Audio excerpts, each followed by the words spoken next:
Ich sehe nicht die Landschaft, nicht die weite Ebene und nicht die Berge weit drüben. Falls sie heute überhaupt zu sehen sind und nicht wie so oft heimlich im Dunst verschwimmen.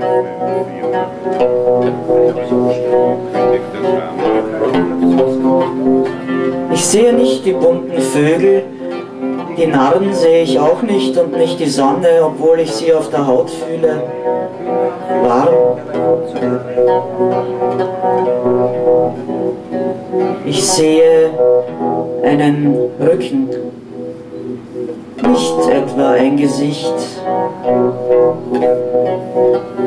Jemand sitzt vom Geschehen abgewandt, den Blick auf die Berge gerichtet, die man wahrscheinlich gar nicht sieht.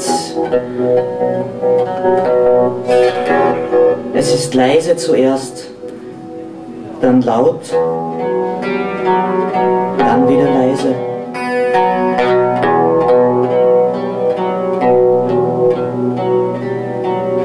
Die Kreise, die ich ziehe, werden enger. Hier ein paar Worte wechseln, dort. Das Zentrum weit außerhalb, als würde ich das Ziel nicht kennen.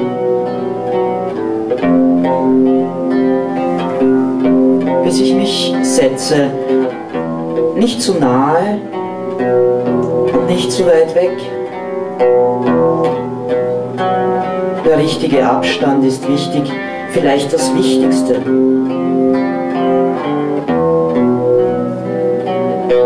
Aufatmen, heimlich, Sonne auf den Schultern, kalter Beton, deutlich durch den Stoff der dünnen Hose. Interessiert den Horizont beobachten, wo nichts geschieht. Lange. Eine Minute, zwei vielleicht.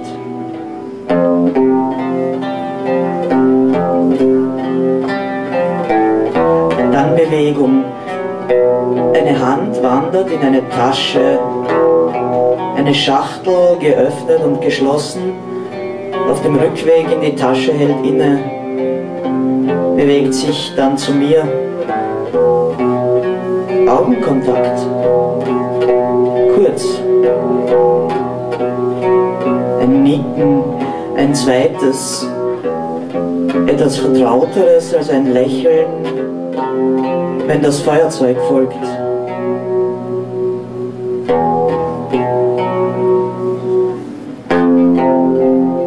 Wir rauchen schweigend.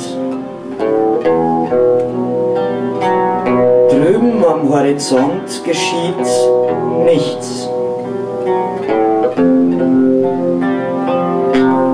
Das sehen wir genau.